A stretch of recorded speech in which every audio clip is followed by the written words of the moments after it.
everyone, this is Sofia at Smallstorm. I am back with another podcast, and my guest today is a very special personality. People have raved about her to me, and I listened to a couple of her shows, and then the other day I stumbled across a video she had made, and she really has a tremendous breadth of knowledge about a lot of different things and a depth of knowledge. So I'm going to bring you now DJ. Are you there? Yes, Sophia, I am. Thank you for having me. Oh, you're very welcome. Everybody's talking about you, and I was very happy to be able to get in contact with you. It was a novel experience to talk for the first time, and we followed up a couple more times, and then I had proposed this interview because I had come across a video that you did, and I believe that's the Level 9 News YouTube channel, right? Yeah, I started off on YouTube, but then moved to Level 9 News. Now has its own website, which is level9news.com.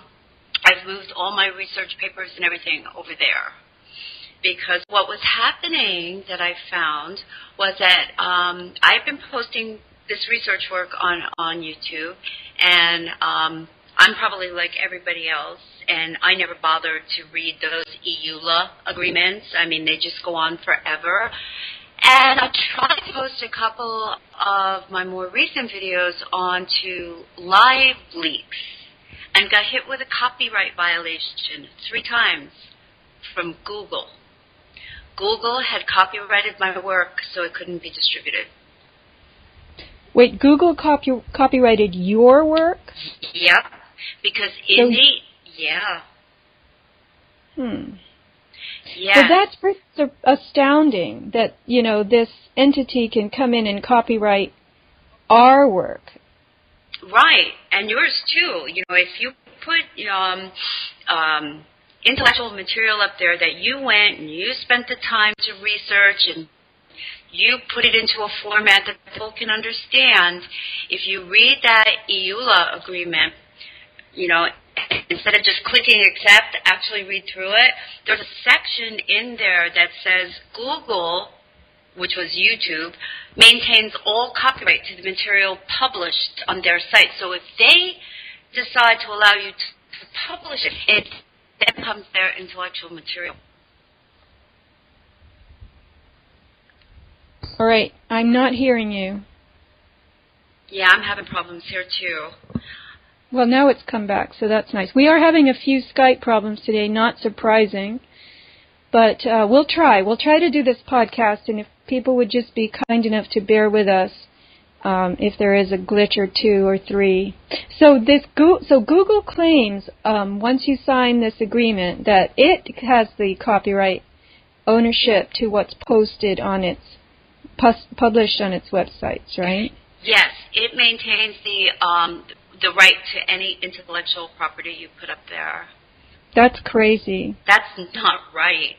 I mean, because I tried to publish a lot of this stuff about the AI that was behind the Jade Helm exercise regarding the Jade 2 software, and I thought it was important enough. Well, maybe I should also try and put it on live leaks, and we tried to post it up there, and within 24 hours, the 3 videos that we tried to post came back with, sorry, but your post has been denied due to copyright claim filed by Google. All right, so when you take it off Google, presumably once you put it up and you sign the agreement, you retain the right to take it off, right? But they still maintain the copyright. And if they find that codec or they're running an algorithm to, say a video report, because everybody posts video to YouTube, and they find a match somewhere else, Google can actually, if they don't like the material, they can petition the site or the entity that you're trying to republish the information on and hit them with a copyright violation. It's kind of like Facebook, Sophia. I don't know if you use Facebook. I try and stay away from it. But have you ever tried to delete an account on Facebook? No, I don't have. Yeah, well, stay away from it. It's their property. Anything you post on there, belongs to them from that point forward. And I know that my fiance, he tried to delete his Facebook account or deactivate. You can deactivate it, but all the stuff you ever posted up there prior to the deactivation is still there. There's no way I to get rid believe of it. that. It's just disturbing to think that they claim ownership of your material when you've posted it on Google. So anyway, should we just try to move on? Because these people, it's like, having claws dig into you, and the more you describe the pain, the worse it gets. Yeah. So you were telling me yesterday a little bit about your background, and why don't you tell us that, and then we'll soar onward into GAMING. Okay. My background, I have degrees in business management and economic finance. And then, I went on, I got my academic training and my certifications in the area of systems and network engineering. And for a while, I worked in the oil and gas and power distribution industries where I was a consultant. And I primarily was involved in oil and gas and distribution pipelines that utilize, well, they pretty much all do, but SCADA systems, which are supervisory control and data acquisition systems that are run by what's known as RTUs, remote terminal units. So I had done that for years, which was why I got, involved in not only the Fukushima, digging into that, but also the Gulf of Mexico thing that had happened. Let's see. From there, I went on. I worked in the gaming industry for quite some time and learned some very interesting things about the subliminal tools that are built into these gaming machines, the slot machines, that are designed to pretty much hook people. So the flickering, there's a frequency-based modulation of human consciousness in these casinos? It's a frequency-based modulation. It's a signal that is coming off those machines that when your optic nerve is picking up this signal, okay, it goes to the brain, which triggers the brain to produce and excrete a chemical that is pretty much identical to Valium. So your brain is releasing, Valium, as I understand it, is something that calms you down and relaxes you and sedates you. Right. And so the brain is making a similar chemical. Correct. Because of these frequencies. So the frequencies are stimulating this neurochemical production in the brain. And that's ongoing, and then what happens? Well, just like, you hear people getting addicted to prescription drugs, like Valium was a problem for quite some time because anybody could get it and they were abusing it and taking more and more and more. I mean, that's the effect of any type of an endorphin type of drug that you take. You want more. Same thing with heroin. And I guess the industry pretty much found that, there is a certain vibrational frequency that if these screens, let's call them, on these machines are tuned to emit, it will have a similar type of drug-like effect on the person that is sitting in front of it for hours and hours, and some of them even for days.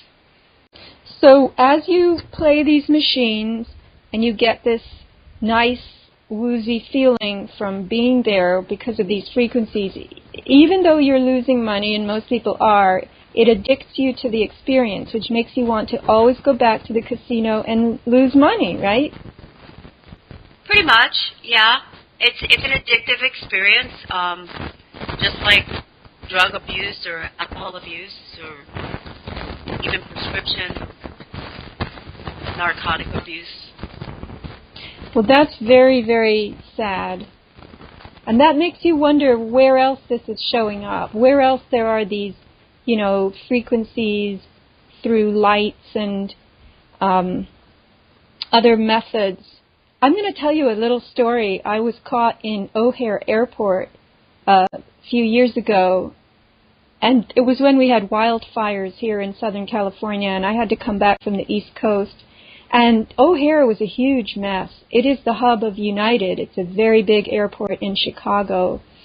And you would have thought that people would be beside themselves, screaming and yelling at the gates and the ticket counters because there were so many planes delayed.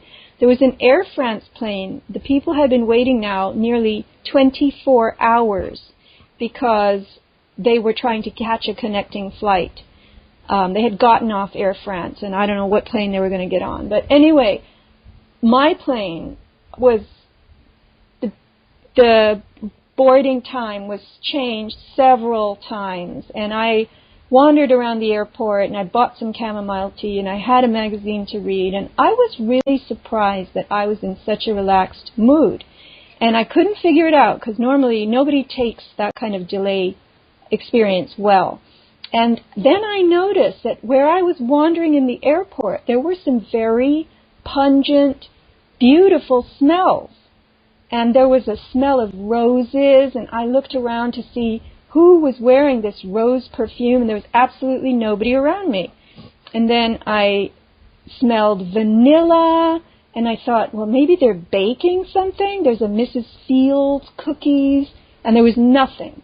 And I smelled these beautiful aromas the whole time I was in O'Hare. And it occurred to me while I was on my plane that that was a sedation experiment on the people in O'Hare, possibly. I mean, I have no proof. All I can tell you is I was smelling it all over the airport, and nobody was around me, and there were no shops that had that kind of activity going on. And there was a I think it was like neurobiology conference that was happening in San Diego, and I could tell the plane was full of people going to that conference because I was sitting next to one of them at the gate. And I saw her in San Diego at the airport at the baggage claim, and I asked her if she smelled these smells. And I mentioned my theory to her, and she said it could have been very possible because even she and all her conference, pals had not been stressed out at all.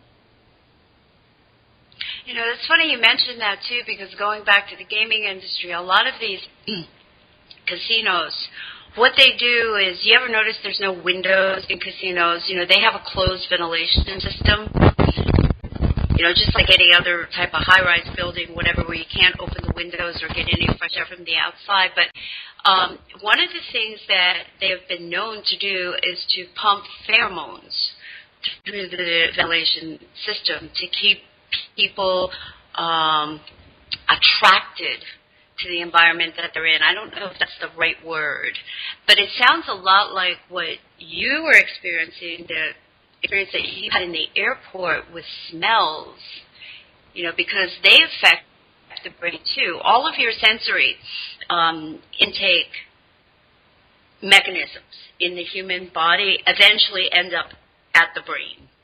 And depending what type of sensory stimulation, you're receiving in the brain, probably has a profound effect on, what chemicals are being triggered in the brain and then being released into the body, just like you said. Right. Our cell receptors change the more we produce certain kinds of emotions, and as we have certain kinds of experiences, we almost like garden or groom our cell receptors for those particular neurochemicals. And I learned this from the movie What the Bleep, which I saw many, many years ago. Remember that movie? No. What the Bleep Do We Know? Very popular film, and I saw it about 7 times and took copious notes. But it was part of the whole consciousness movement, you could say. But there was a lot of neurochemistry in it, and it featured some very well-known experts in psychiatry, psychology, neurology, And then, of course, the New Age movement, too.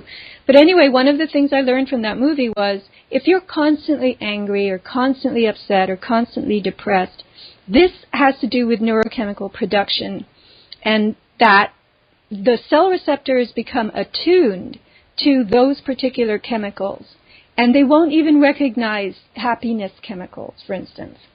I know I'm using very simplified words, but we have all kinds of chemical compounds that we release that go with attitudes, moods, and states of being, states of mind, emotional states. So I'm guessing that the pheromone pumping that you're talking about creates a state of arousal, which could maybe even be semi-sexual, a little bit excited, something like that. And that's considered a heightened, pleasurable state. And so then people want to get in that frame, and they want to go to the place that makes them feel that way. And I've noticed that in certain restaurants, you know, when you sit down and the ambiance is really nice and they're playing like jazz in the background, soft tinkling music, and everybody around you is in this relaxed, somewhat, it's like a heightened state of expectation. You're going to eat. You're going to have a really nice experience. You feel good. You feel like, oh, good, I should be doing this. I'm in a nice place. I want to be able to come back here again. And I don't know how restaurants create this, but the creation of mood is a very important marketing strategy. And I can see that casinos would do it. Airports will do it in order not to have a lot of angry passengers. Department stores, the list is endless, you know? I'd like to touch upon an observation you just made as far as you said about the neural receptors. You know, if you're constantly angry, these receptors won't recognize happiness or calmness, and, you know, that goes for many other states of being. I think me coming from my world and what I do, that sounds a lot like entraining. How you entrain electrical frequencies to lock onto a certain wavelength, so to speak, right, and just, boom, it locks into it. It ignores frequencies, you know, above or below it. That's called entrainment. So, and our bodies are bioelectrical. Right. No, that's the right term for it, I'm sure. And I don't know, maybe you can enlighten us, but what is the relationship between emotions, chemicals that accompany an emotion or are created when one has an emotion, and frequencies?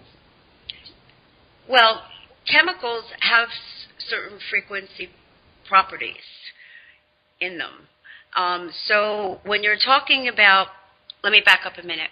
With all this new stuff that they're doing, and I talked a lot about it with the J2 software, and then found out a lot more, the research they're doing with what they call remote neural monitoring, where they can use RF, microwave, wireless technology to actually target individuals, and by manipulating the frequencies that are being broadcast, they can change the electrical or frequency signal of the brain in order to invoke a particular emotion, a particular sensation, biological functions. This is all under the category of remote neural monitoring. You've heard of MK Ultra, right? You know. Oh boy, have I. Okay. Well, what this is MK Ultra without the use of the chemicals, the drugs, or the handler. It's direct. You know, from transmitter to target individual's brain. So, I've been reading an article actually by somebody who wrote it a few years ago. He just we were talking about it last night, and it's very, very disturbing about, you know, military assets who have been mind controlled. They put them in hotel rooms and they just keep them there by themselves for long periods of time, and they manipulate them. It's there's torture and stuff like that included. But this microwave manipulation of the brain is something that I think is very, very alarming to a lot of people who are learning about it, because it seems like it's something you absolutely cannot get away from. So I'm going to ask you this, and maybe it's kind of a dumb question, but I'd like to know what you think. Is there a way that you can, harden yourself, inure yourself, protect your brain through your own will against this kind of intrusion? That's a very good question. Very good question. I'm coming to the understanding that one of the ways to do that is to train yourself, practice, do exercises on how to focus. You know how they talk about ADD kids, they can't read, they can't study unless there's a lot of noise going on in the background and stuff like that, versus other kids, if, the same type of external stimuli is going on in the background, they can't focus. We need to be able to train our minds to focus on what we intend to focus on, and not, these intrusive stimuli that are coming in. So do we know when there's an intrusive frequency pattern affecting us? Besides, I've learned from my dabbling in the world of wireless radiation that a lot of the symptoms that people experience when they're being blasted by their router from their bedroom or wherever they keep it, or even their cordless phone, their DECT phone, digital enhanced cordless technology, which are 5 gigahertz, 6, 7 gigahertz now. That's billion hertz. People don't realize that the jostling and jolting that their cells are feeling at night, particularly their brain cells, because what's happening is we go into very deep restorative cellular cycles, repair cycles while we sleep. That's why we have to sleep. I've said this before on shows. We absolutely have to lie down and not move for 7 or 8 hours every single day so that our body can repair itself properly and deeply. And so when you jolt and jostle your cells with microwaves at night, you have a very restless night. So many people tell me they're habitual insomniacs. And this feeling of restlessness and stress and agitation is never attributed to microwaves coming from what people believe to be harmless, electronic devices that nobody can live without, like computers and phones. But so it takes pointing it out to them to say, listen, just try an experiment. Turn your router off at night and unplug the phone, and then see how you feel, how you sleep. And then they get the awareness.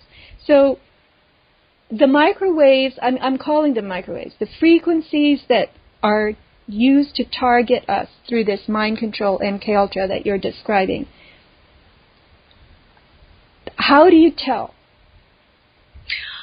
I've spoken to a couple of people who, have claimed to be victims of this type of technology, and what they have told me is they can't tell when it's happening to them, but if they are cognizant enough and aware of their own physiology, they are aware enough to realize they're getting confused, they can't put together sentences, they have trouble focusing on things that they're either reading or trying to look up on the computer. But see, those symptoms are so common and cover such a broad spectrum of things that everybody experiences at one time or another, not to take credibility away from what they're going through and what they're suffering from.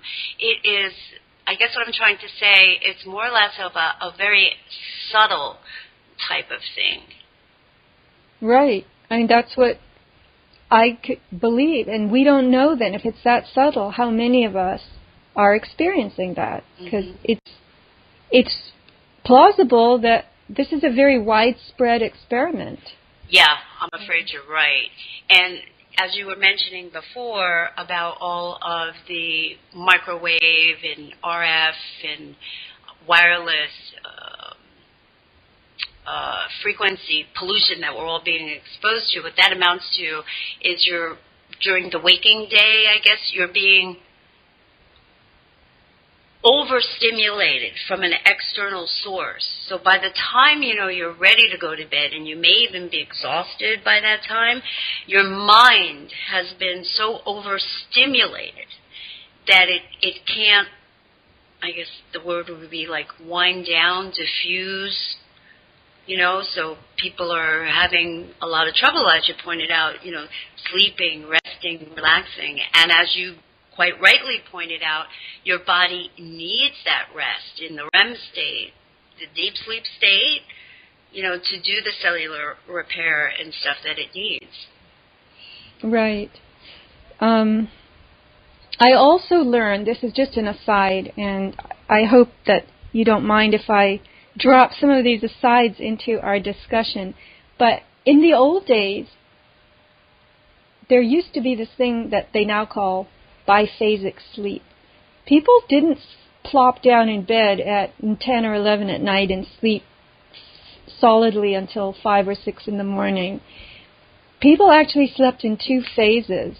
And I wrote a newsletter about this a while ago because it was so interesting to me. And I had been experiencing it, and a lot of people experience it, and they think there's something wrong with them.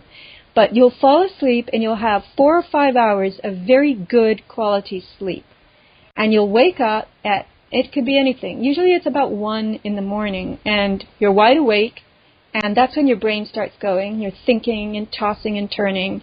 And in the old days, people used to get up. They used to go outside and play under the moonlight. They would have a snack. They would sit and talk. Remember, people slept in rooms with a lot of other people. They didn't just have their own bedroom like we do. And this is why the 4-poster bed with the drapes around it was developed, so you could have privacy while you slept, and also prevent drafts from getting at you.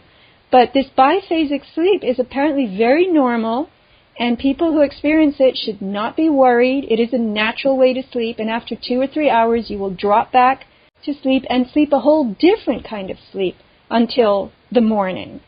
So, we have a wholly different comprehension of going to bed at night and sleeping. We really think we should thrust ourselves into this corridor of sleep that lasts several hours until the morning without interruption. And we get freaked out if our brain wakes up and says, hi, what should I do now? And we have all kinds of pharmaceutical industries peddling drugs, if you can't sleep at night, here, take this to help you get your mandatory 7 or 8 hours sleep.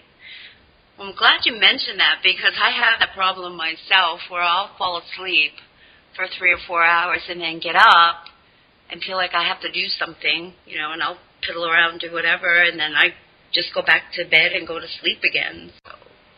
It's very normal. It's very, very normal. And I've run into people like myself. I don't like to turn the light on in the middle of the night because that confuses me even more. Remember, the days that I'm talking about, people didn't really have electricity at all.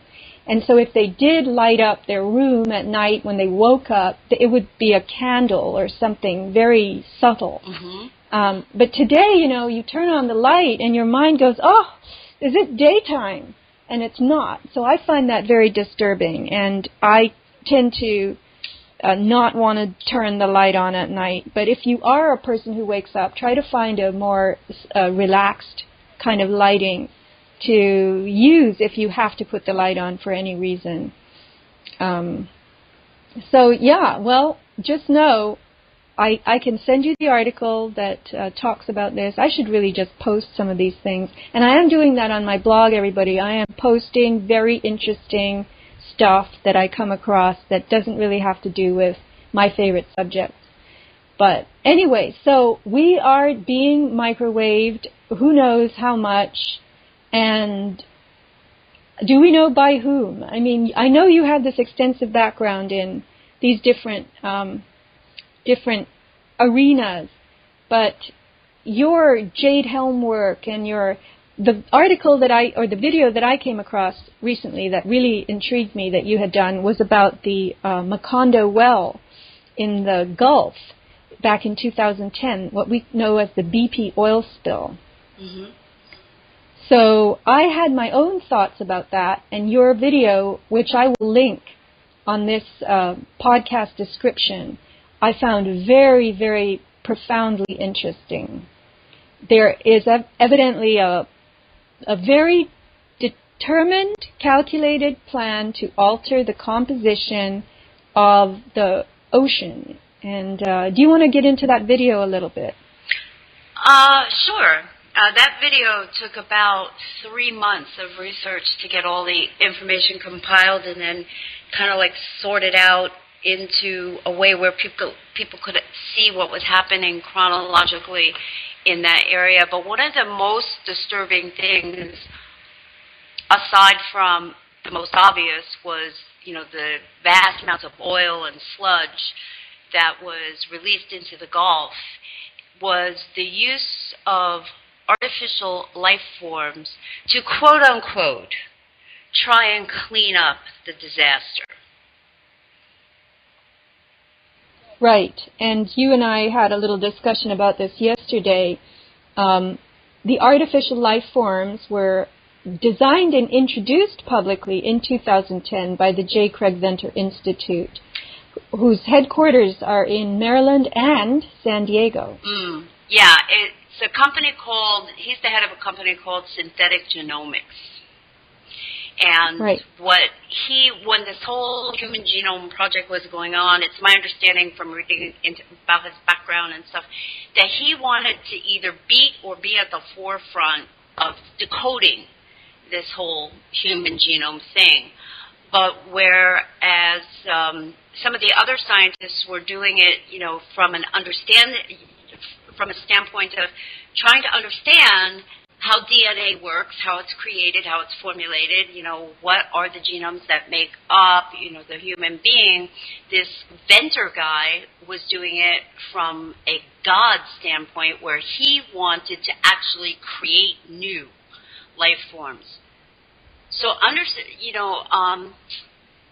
want to explain this, and I want to try and get across to your audience the point that once you create a life form that is completely alien, and I don't mean from outer space, to Earth, it is automatically an invasive species. Because it self-replicates, or because it behaves differently, because it's aggressive? Why? Well, for all of those things, but it's invasive because it was not naturally evolving. It was created in a lab and then injected into the ecosystem. So we are speaking specifically of the organism that Venter calls Synthia, Synthia. Mm-hmm. And so Synthia is a lab-created, I had heard it was a form of algae, self-replicating algae. And I believe they have put Synthia in the ocean. Oh, they did. As such. Yeah. Mm-hmm. So would you want to tell us a little about that? Well, Synthia basically was created, like you said, in a lab. It was using the basic foundation of I'm not going to pronounce this right, E. coli bacterium, but it was engineered. There are naturally occurring organisms, in the ocean, in the saltwater environment, that will feed on certain aspects of the naturally occurring oil that seeps up through natural cracks in the seafloor, and they'll feed on that. So what Venter did was he re-engineered that organism, starting with the base of the E. coli bacteria, and engineered it to have a voracious appetite to go after anything that was carbon-based and to multiply. So anything that was carbon-based would be other life forms? Because, life forms are carbon-based, right? Right, but the amount of carbon that, that is, let's say, in a molecule of oil compared to the amount of carbon that's in a molecule of some other type of living organism, the ratio is much different. So this thing was designed to have a voracious appetite and to actually seek out carbon-based life forms or carbon forms in the saltwater environment. And you said that it can also accept freshwater as a habitat, right? Yes. When this thing was engineered, let me see if I can find, here it is. Hold on. For some reason it didn't want to come up.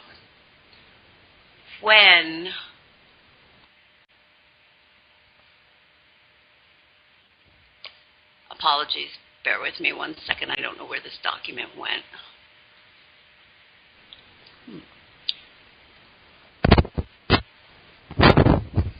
Well, one thing that I'll say while you're looking is that what I've learned about the coastline is it is a place where land and water meet, where fresh water and salt water meet.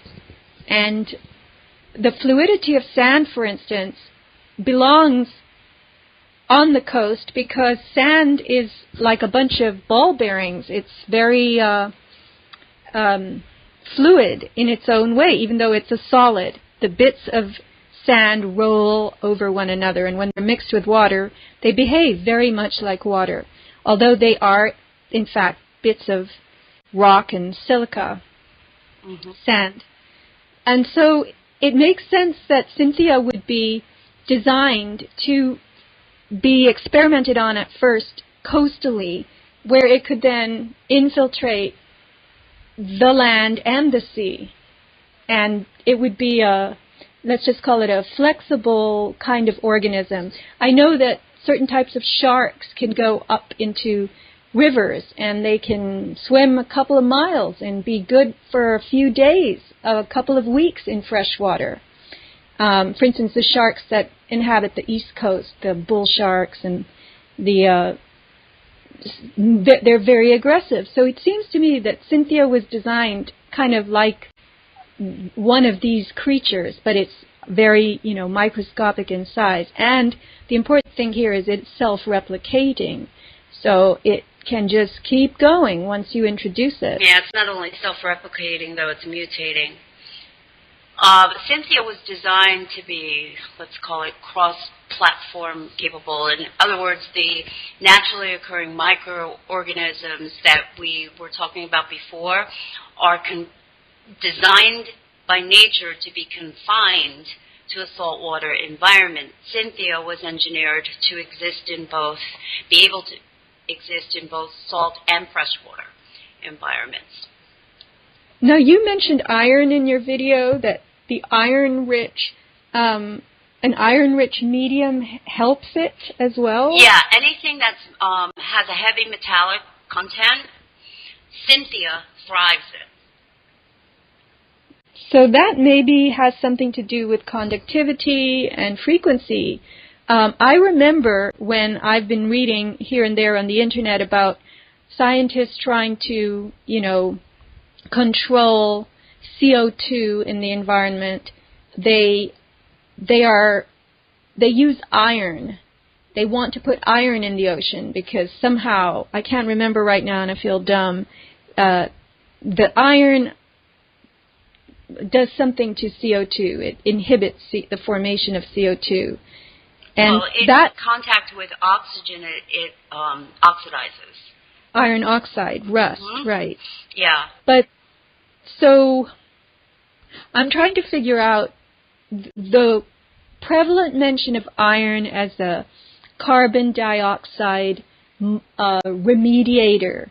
And what you're saying, that Cynthia likes iron. Cynthia likes metal, iron, okay. Yeah, iron. But one of the interesting things I found, Sofia, was in the researching of the Corexit 9500, which no other country, all other countries on the planet have banned the use of that. So during the BP spill, they decided to spray, millions of gallons of Corexit into the Gulf. So I started looking, and I found the material, the MDS, the material data sheet on Corexit. And guess what one of the main ingredients is? Copper. Yeah, I remember that from your video. So, and also a company by the name of Nalco, and I'm trying to look here what the connection is to either BP or Cheney, with Nalco, was that they were sitting on thousands and thousands of barrels of this Corexit 9500 that they couldn't dispose of. As a matter of fact, the Corexit 9500 is actually more toxic than the oil itself.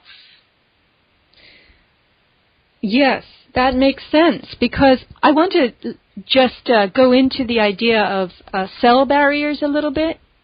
The use of a solvent in the ocean would not at all benefit small life forms that are single-celled, and we have those in the form of phytoplankton and zooplankton. Phytoplankton are plant forms of algae. Zooplankton, ZOO, are animal forms of algae. Phytoplankton are what we call producers in the trophic chain. They create their own food from light, and then the animal forms of the plankton eat phytoplankton, the plant forms, and they are consumers. So as you go up the trophic chain, you start with producers that they don't go looking for food. They make their own food from light, and then you have consumers eating producers, and more consumers eating those consumers. So this Corexit, this is all my guesswork. It's you could call it informed guessing maybe, but the Corexit would have harmed the smallest creatures the most seriously. I mean, sure, if you spray a dolphin or a whale with Corexit, it's not going to feel good, and it might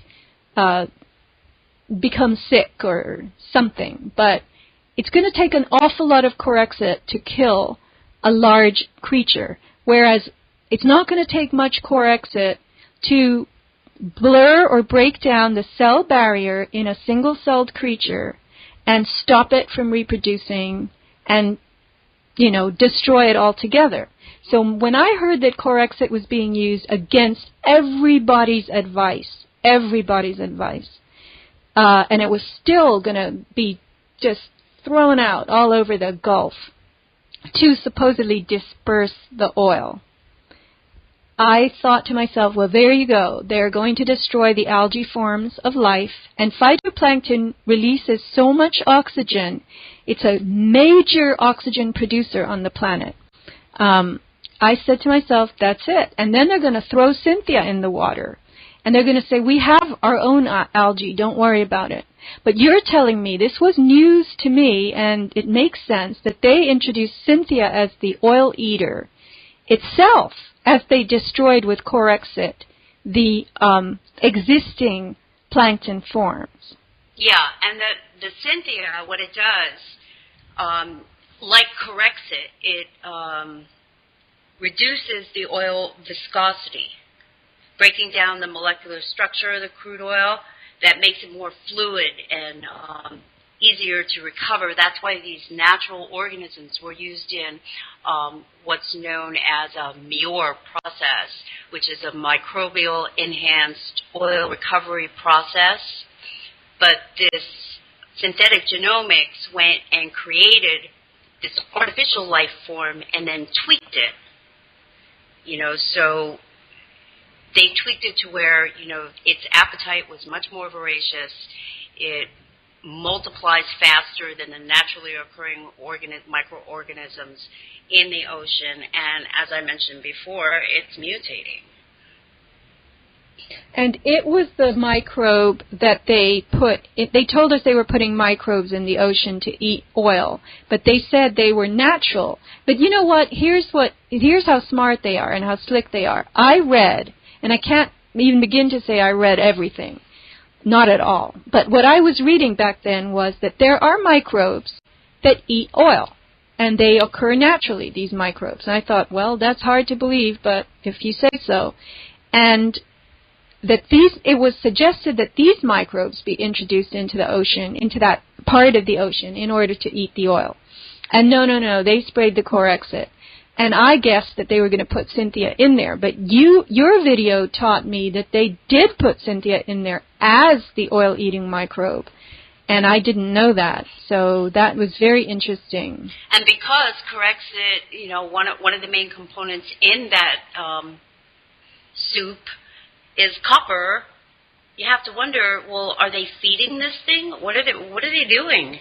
I mean, this thing thrives in an metal-rich or iron-rich environment, and now it has the capability to go cross-platform in the environment over into fresh water, whereas the naturally occurring microbes would not survive. So I'm just throwing this out there, but maybe the copper has something to do with helping it reproduce, that in a metallic frequency loaded and matrix it reproduces.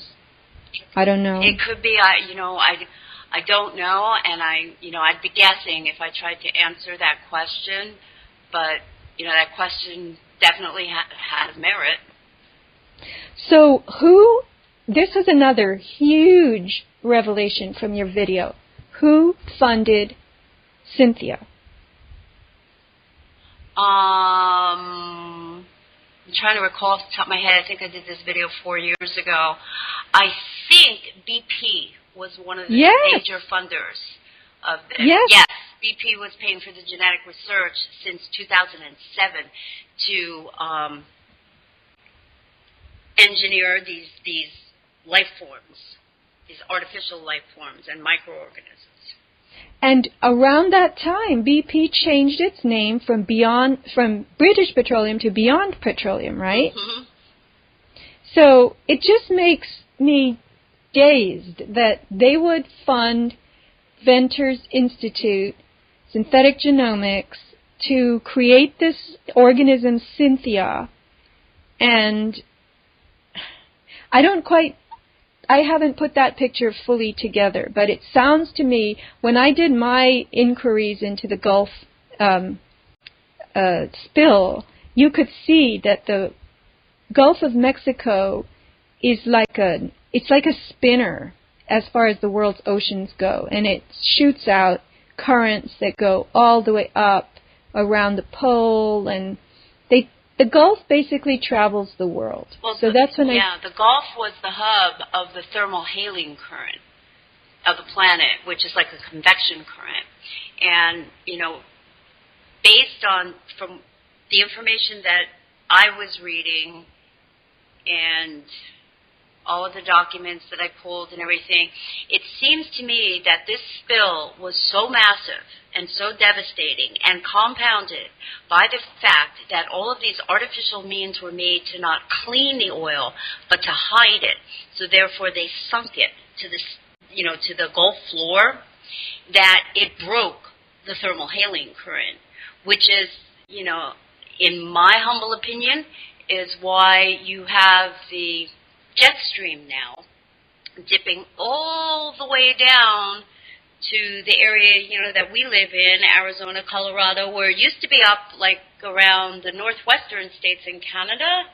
It's now coming all the way down because that Gulf Stream, which now has disappeared, was the warm air that kept that jet stream, pushed up to the north. Now, since that disappeared, cold air is heavy, it's dropping down further and then going across the Atlantic. And since, this accident or disaster had happened, we started hearing about these devastating cold winters, in Europe, especially in England and in Italy and in Russia. They were having, these horrendous winters that they had never experienced before, So the thermohaline, am I saying it right, yes. current, mm-hmm. Is that an air or a water current? Water. So the water current helps to create the air current, right? Yes, absolutely. They're connected. Mm-hmm. Well, this is very, very interesting. And of course, here we are 5 years later after the Macondo well shot methane. That's another thing I want to get into, the methane release and the fears that a lot of people have that our oxygen is depleting and there's going to be a big methane, explosion coming. My personal theory is they're acclimating us to methane on the subcellular level. They're introducing these replicating life forms in our tissues, which are from the more like cross-domain materials, archaea. They have properties of archaea, which are a different kingdom than bacteria and eukarya. And they don't have defined cell walls, and they thrive on methane. They're what's called methanogens. And so maybe this methane experience that many people believe we're not going to survive is actually going to cull us. A lot of people won't, let's not even call them people, life forms are not going to make it if there's a ton of methane out there. But the introduction of organisms that like methane is perhaps going to get life on Earth acclimated to methane. I don't know what life will be left if the methane overtakes the oxygen and the CO2 on the planet, because plants don't survive in a methane-rich environment, neither do we. So, well, life as we define it, right, in the forms that we know it, is, I believe, on its way already to being altered. We're in a trans-human corridor, we're in a trans-oxygen corridor, if you want to call it that. It's just frightening to think about because, I don't know of any species, off the top of my head, I'm not a microbiologist or a biologist or anything like that, but of any species that can exist in parallel environments, let's call them. Like a species that can exist in a methane-rich environment and an oxygen-rich environment. It's usually either one or the other. They thrive in one and die in another. So, how they're going to establish that balance that you speak of, that they're talking about doing, of the cross-platform, migration to people without killing all the life in the process. I've tried to wrap my head around that, and I don't know how they're going to do that. And this Craig Venter, too, this guy, he's dangerous. He is working on an artificial life form, and I know I had it in that video, but this is a newer article where he is working on a bacterium-based artificial life form that will actually suck the CO2 out of the atmosphere. How about that? So if it sucks the CO2 out, then what's going to be left? They don't want oxygen to be left because they want that gone. So it's going to be methane, right? Well, you'll have methane, oxygen, and I don't know what the combination of those two molecules is. But the point is, if you suck all the CO2 out of the atmosphere, you're going to end up killing all the plant life. Right. So, but this guy, with his synthetic genomics corporation now is being heavily funded to push forward with research and development in this area. It just amazes me that people on the planet can just go about their business, and even if they read snippets of this in the news or hear about it on television, they assume that because important people are doing it and it's funded, that it must be okay and that it's in their interests that this is being done, but they just don't want to know too much about it right now. Oh, here it is. I found it, Sophia, in this.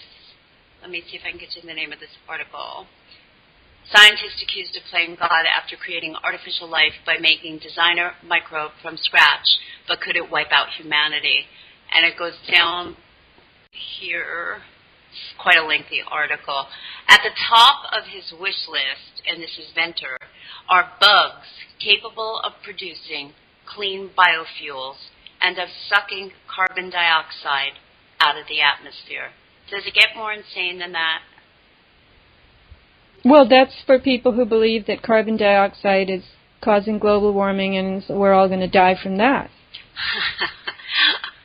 Yeah, okay. Carbon is one of the fundamental building blocks of life on this planet.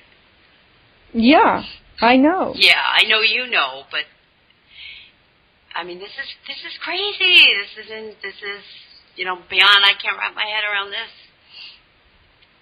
So. But the mind bending that has been done to people in scientific realms, people who are like biogeochemists, they all believe that we need iron in the ocean in order to make biofuels. I now remember that iron stuff is linked to the biofuel production movement. And you can't talk them out of it. They're like doctors who think that cholesterol, that HDL and LDL are cholesterol. I put a post up on that on my blog page because it has to be understood that that's not the case. But they believe it. They read it. They were taught it. They didn't question it. And now they're doing work that they think is beneficial to humanity and all life, and they don't understand that that's not what they're doing. Isn't your brain something like 80% cholesterol? Well, cholesterol is a material that helps cells to reproduce. It is a waxy fat made in the liver. It's so important to the body that it's actually a molecule that is recycled once it's used up a little bit. It's like adenosine triphosphate, ATP, is rebuilt in the cells to give you your cellular energy. If you want me to drop into the cholesterol discussion, I can do it. Would you like me to? Yes, I think that's very interesting, and I'm wondering, just off the top of my mind here, if that's why so many people now are feeling so tired and run down, is because, you talk to anybody out there between the age of 30 and 60, and, they've been to the doctor and they've been diagnosed with high cholesterol. You have to take this cholesterol medication to lower your cholesterol. And I'm wondering, but go ahead. I didn't mean to go. All right. Off. So cholesterol, as I said, is a very important repair and rebuilding and healing agent in the body. You absolutely need it to rebuild cells, for new cells to form. And what happens in the blood is that because cholesterol is a fat, it's carried in the blood on a taxi, a protein taxi. Proteins in our bodies are used as rebuilding materials themselves and as transporters of other materials. They're like the taxi or shuttle system. So you have two proteins called LDL and HDL that take cholesterol to the cells so the cell can use the cholesterol, and then they bring back the broken down cholesterol to the liver, and the liver recycles or rebuilds it into a full cholesterol molecule. So the taxi that takes cholesterol to the cells is called LDL, low-density lipoprotein. Lipo means fat, and protein means protein. Now, I didn't train at Stanford or anything, but using common sense, the term lipoprotein, lipo is an adjectival descriptor of protein. So it's telling you this is a low-density protein that carries a lipid called cholesterol, LDL, low-density lipoprotein. And then the HDL that brings the broken down cholesterol molecule back from the cells is called HDL, high-density lipoprotein. So it is a protein that's shuttling or taxiing the cholesterol back to the liver so it can be rebuilt into a full cholesterol molecule. I have a question. Yeah. Which one of these proteins are these drugs designed to destroy? Well, let me tell you what's happening. So if you want to know why one is low density and one is high density, it probably has to do with fluid dynamics in the blood, that the low density is carrying the big fat cholesterol and the high density taxi is bringing back the smaller cholesterol. So they're like a yin-yang. That's my guess. Mm-hmm. It's not an educated guess, but it's a guess. However, doctors are told, and they believe, that LDL and HDL are cholesterol. They're two different kinds of cholesterol, and they're not at all. They're proteins that carry cholesterol. So now, here is the very crazy thinking. Because LDL takes cholesterol to the cells, it's bad. And because HDL takes cholesterol away from the cells, it's good. So when you do serum cholesterol, blood cholesterol readings, and you find someone who's got a high level of HDL, what it really means is his cells need repair. His cells need a lot of cholesterol. So you've got a big taxi fleet taking cholesterol to those cells. And you've got a smaller taxi fleet bringing it back because more is being used. But the doctors say, oh, no. We need a high level of HDL and a low level of LDL because that's the way they're taught. So then they put the poor person on pharmaceutical drugs to lower their taxis taking the repair agents to the cells and raise the number of taxis bringing the most needed repair agent back. So they're breaking the loop through pharmaceuticals. And basically, if I'm understanding this right, in the context, of taxis and transportation, they're causing a traffic jam.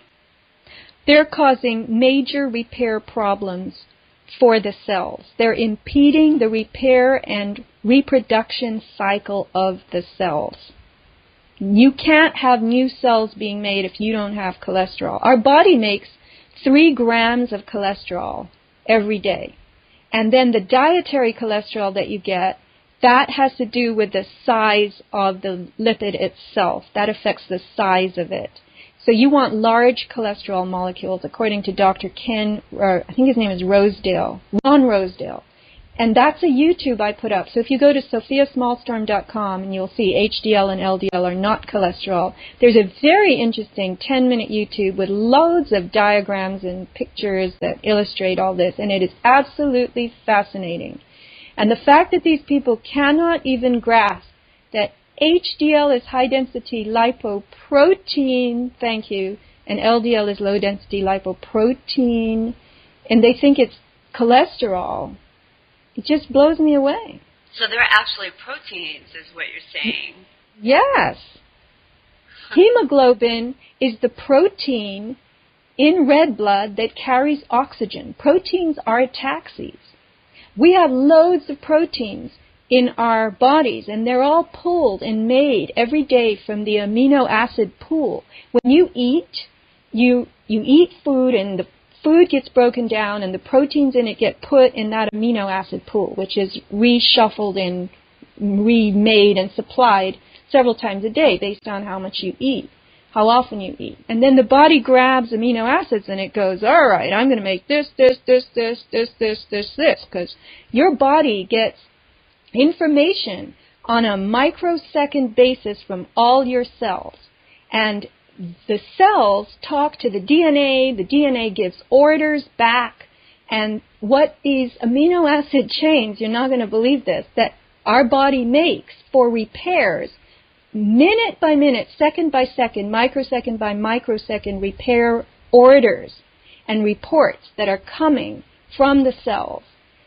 Those protein chains are called, are you ready? Yeah. Viruses. Those are viruses. Viruses are self-made protein repair chains ordered individually per each person by the intelligence of the body. And so our body makes viruses all day and sends them all over the place to do repairs. And when they tell you that viruses are out there lurking in ponds waiting to make you sick, that's absolutely not true. The viral theory of disease is bunk. Wow. Disease is caused by bioterrain imbalance. We host loads of microorganisms, and when we get weak in certain ways, those microorganisms proliferate because all of nature is competitive. Every life form exists to make it to adulthood to reproduce. So, some don't need adulthood, but go ahead. I was going to ask you, so do you think that this is connected in some way with the massive push and all the social engineering being done to have your kids vaccinated, get yourself vaccinated. Here are free vaccines at Walgreens, and the push is everywhere in your face. I mean, where do you see the connection? Is there a connection? Well, yes, absolutely. So the way they make a vaccine, let me grab my little pamphlet that I wrote. It's my own document, and I'll send it to you. Okay. It's not for publication or anything, but it's called Understanding Viruses. And it comes from my interviews with certain people and the notes that they've given me and the things that I've read and put together. So when they make a vaccine, all right, let's just take a sick person. Let's take a person with whatever, measles. He has a rash. We don't even know what it is. So the kid walks into the pediatrician's office, and the mother says, look, he has a rash. What is it? And the pediatrician goes, easy, measles. He has measles. And this is actually what's being done in certain pediatricians' offices, the famous ones who push vaccines. They take a blood and tissue sample from the kid, and correctly they say, we have the measles virus here. But what is it that they have? They have the repair materials that person has made to handle this rash. Viruses are specific to us as individuals. They are repair materials our body makes for us, for certain situations that occur all the time. We're full of viruses. We're making viruses from our amino acid pool all the time. And this tissue and blood sample is taken from this one individual, and then it is lab augmented. It's spun in a centrifuge, and they separate the liquid from the solid. And they say, and I'm not kidding you, they say, we have isolated the measles virus now. And all they've done is separate tissue from plasma. And then they put that in petri dishes, and they add all kinds of fecund material to it that they know is going to invite bacterial growth. They call this producing a culture, and they call it a viral culture, and it has all kinds of horrible stuff in it. And then they extend that. First they have to preserve the culture. They have to stop the growth, because they can't have it growing in their vials that they export to whatever, pharmacies and everything. So they put neurotoxins and preservatives in it. And this is where you get your aluminum, phenol, all that stuff, mercury. Then they have to make more of it. So they put extenders or adjuvants in it. They thin it out the way you would thin paint with water or paint with oil. They thin the preserved vaccine culture, as they call it, viral culture, with oils. And they used to use peanut oil. They use oil of lecithin. They use squalene now. These different kinds of oils. And then they package this in syringes, and it's called the measles vaccine. And so what happens is they put this into people's bodies, and we have a mouth, eyes, ears, nose. That's part of the Th1 immune system, the gateway system. We have skin. Skin is a barrier. And we also have our antibody system. That's the more, you could say, complicated immune system in the body. So we have Th1 and Th2. Part of the Th1 system is the digestive tract, where there are very powerful acids and enzymes designed to break down materials that are coming into the body by way of the mouth. So proteins and oils are complex molecules that must not, under any circumstances, enter the bloodstream unless they have been addressed and broken down in the gut first. And the proteins will be put in the amino acid pool, right? And the oils will be converted to energy or whatever for caloric calories. And there are oils that, like coconut oil, is a very important nutrient. So when you inject directly into the bloodstream these complex molecules and all this other stuff, this bacterial material that they were culturing in their lab from, this blood sample they took from one person, what you're really doing is you are pumping very complex molecules directly into the blood, and you're triggering and then over-triggering the Th2 antibody system. Because the Th2 system goes, what? Wait a minute. Why am I getting oil molecules and full proteins?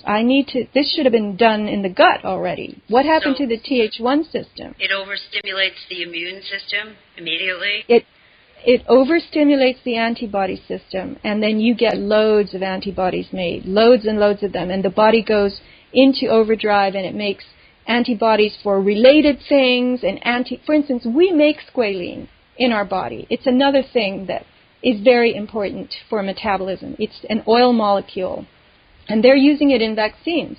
So when this foreign squalene comes in, the body goes, what? And the antibody system starts going after squalene. Then it goes after our squalene, and we have a health crisis. Oh. So they've done this. This is why so many people are allergic to peanuts, because they use peanut oil in the vaccines. That makes sense. Yeah. So all the food, I shouldn't say all, many of the food allergies, this tendency to be allergic to all these different things, has to do with people's Th2 systems, immune systems, being over-triggered and over-producing antibodies as a consequence of having been vaccinated so much. Mm-hmm. So what viruses are actually self-proteins. And when they inject material that your body has made expressly for you into my body or someone else's body, we don't like it. It doesn't belong there. It's foreign. It's foreign, and it's not the cause of a particular disease. Bioterrain imbalance, I've learned from people who know way more about this than I do, is the cause of what we call disease. Well, yeah, the word disease breaks down into dis-ease, state of unease or state of imbalance. Right. So wow. This idea that vaccines are going to protect you against anything is a very upside down idea. Vaccines are a way to introduce foreign materials into your blood where they don't belong, and your body goes into chaos. Especially if you think about it, once or twice maybe you'll get lucky. But these children today are having these vaccine cocktails where they get measles, mumps, rubella together. They get these combinations of agents that you would never find in nature ever, and then this is done to them 60 times by the time they're 5, and these are immature, undeveloped immune systems. Mm-hmm. Yep. So it's very disturbing, and it's disturbing that people who are wear the white coats and administer these things actually believe in this. Well, now, aren't they like pediatricians and schools and things of that sort? Now, if you're refusing to have your child vaccinated, in many cases, states, whatever, you can be reported to Child Protective Services. Right, but the beauty behind that is that they can only do this as long as you sign over your straw man in your legal fiction. As Anita, I've done interviews with her on my podcast, Anita Whitney of Anti-Corruption Society. She was in the anti-vaccine movement and still is, but she started plumbing the whole legal fiction thing. And she tells me all the time, they cannot vaccinate you. They cannot vaccinate the person. They can only vaccinate the straw man. So when parents sign their kids up for school, well, what they've done is, because their children can't sign themselves up because they're minors, the parents have unwittingly given the warm body of the child over to the state. And if the state determines that in the context of schooling, the child must be vaccinated, or that the child must be vaccinated to attend the school, then it has the right to vaccinate the child because it's got the straw man signed up. I heard your interview. I don't remember if it was on SGT Report or one of the other stations, but I found that fascinating. Yeah. I was like, So whoa. really and truly, we unwittingly contract with them, and we sign our sovereignty over to them by Consent? by consenting that they have the right to our straw man to tell us what to do. So if you sign your kids up for homeschool, it's the same thing. You've done the same thing. So, yeah, they can't vaccinate us. They can only vaccinate our straw man. But if we sign over ourselves through our straw man, then they can do it. So how do you fight this? I mean, if somebody, say I had little kids and I'm taking them to school and they say, vaccination papers, please, and I say, no, I don't have any, and they say, well, your child has to be vaccinated. And then they call the authorities or whoever, and they say, okay, well, if you're not going to vaccinate your child, then, you're in violation of the quote-unquote law. How do you fight that? I mean, how do you... Okay, well, the presumption is that you've signed your kids up for the public schooling, right? And all of us do, though, right? Well, we have to not do it. And we have to not register them for homeschooling either. We have to stop writing our signature everywhere. And what they're now starting to do, I've learned, is they're starting to take your thumbprint as your signature. And they're doing this by way of screens. This is a little bit over my head, so I won't even get into it now. I have to understand this better. Yeah, those are bio-APIs. Biometrics, right. But for now, when you register your car, what you've done is you've given the state the right to impound your car for whatever your parking tickets. Or you're not the owner of your car. And you don't own your child as long as you sign it up for stuff. Doctors, when you take your child to the doctor and you fill out that intake form, if the doctor decides that your child needs X, Y, or Z, like chemotherapy, that 16-year-old that they chemoed, I have that on my blog too, she didn't want chemotherapy and her mother didn't want her to have it, but her mother was considered inept and foolish by the authorities, and because she was 16, they forced her to have chemotherapy. And chemotherapy occurs in rounds, right? Mm-hmm. So she got through it, and she did very poorly, and didn't want to have it again. And her big fear is that she's having her 18th birthday, I think, this fall, and her second round of chemo was scheduled for just before her 18th birthday. Wow. So minors are very susceptible, especially through unwitting parental consent.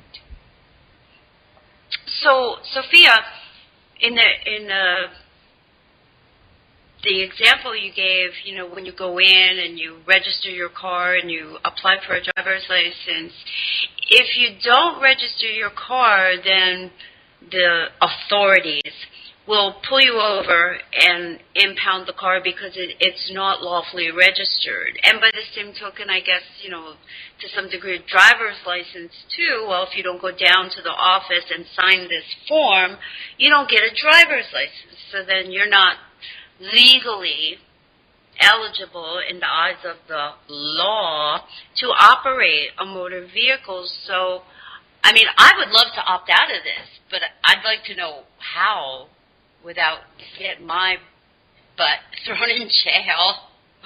Right, I understand. Lots of people would like to do that, and I have heard of a couple of people who've successfully driven for many years without a driver's license, and the authorities have given them a reprieve.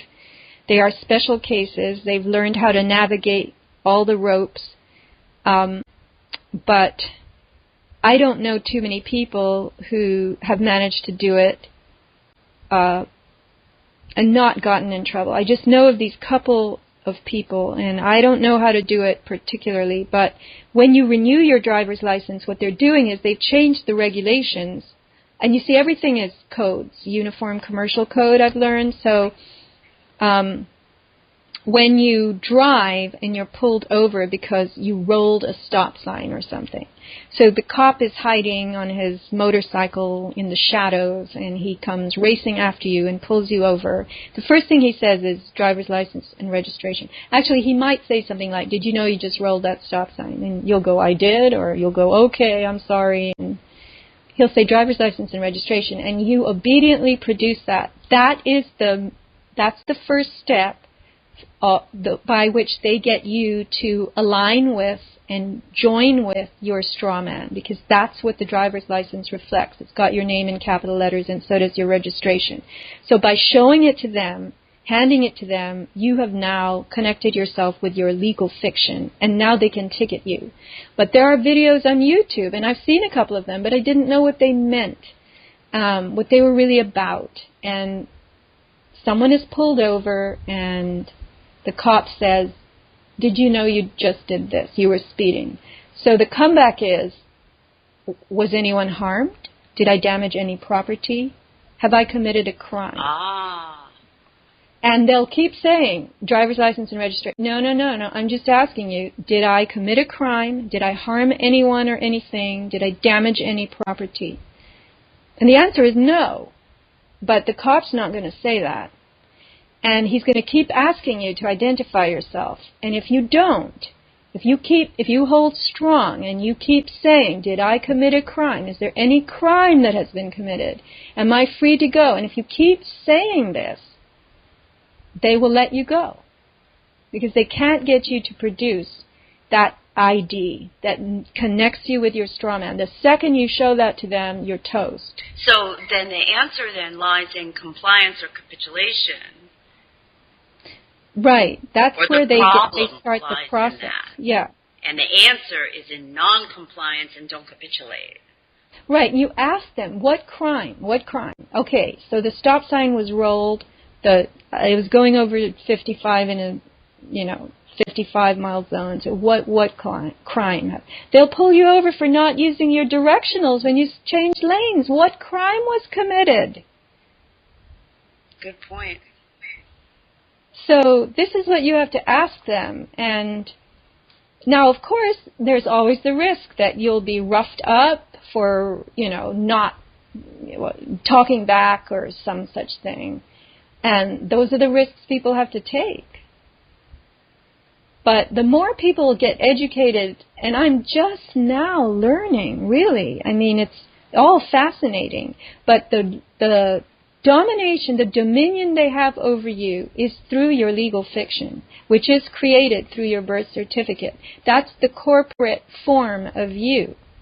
And only corporations can contract with corporations. And because they're all incorporated, they can't contract with us as free living beings. They can only contract with us as corporations, and they make one for us from our birth certificate. You're talking about the short form birth certificate, right? The one with the number, the sequential number, computer number on top? Yeah, the CUSIP number, or whatever it's called. Cusp ID, yeah. Yeah, and then they send you that. What I've learned is the hospital in which you're born has you fill out the long form birth certificate, and the mother is called the informant on that. Yeah. And then they take that thing, it's sent to the county, and there's some kind of weird ritual that goes on. It's like Jesus ascending from the dead. Yeah. They kill you from the long form, and they resurrect you on the short form, and then they send you the short form. And that's what's so, in some ways, ironic and hilarious, because that's your dead self, and you present that as your birth certificate. But you're really, you're shuttling your dead identity around and serving it up as proof that you were born. Wow. So what would happen, hypothetically, if more and more people, through the type of work that people like yourself are doing in explaining this to the general public out there, if they were to demand a copy of the long form birth certificate without that cusp ID number on. I can't even say for sure I've ever even seen a long-form birth certificate. But what if more and more people start demanding that upon the birth of a child and start showing that document versus, the short form, what you're referring to as the straw man, the dead man document? I mean, would that insulate us in any way, or are we just substituting one corporate identification for another? The long form is not a corporate document. Because I don't believe, anyway, I haven't seen one myself, but I know people are starting to request from the county of their birth the long form birth certificate. And there is a way, I don't know it, to rebut your short form birth certificate and start using your long form as a live flesh and blood person. There's a way to sign your name with all rights reserved. There's you can't, if you start putting your signature down willy-nilly on all these documents that they tell you are boilerplate, where you don't even read them, you don't have full disclosure. I mean, we don't know, for instance, that when we apply for a credit card through a bank, that the bank is actually using fraud in the financial system through which, using our name, our legal name, to make money. For instance, let's say I apply for a credit card with Bank of America and it's got a limit of $10,000 on it. Well, the credit card is issued to me in all caps, which is my dead legal fictions, my corporate self. Then the credit card, if you look at the bank's own records, and you have got to look deep because bank managers don't know this, the credit card is listed as a demand deposit account. That is the same classification as a checking account. So they presume that that $10,000 limit is a $10,000 deposit that I have made with the bank. Now, that's not correct. What?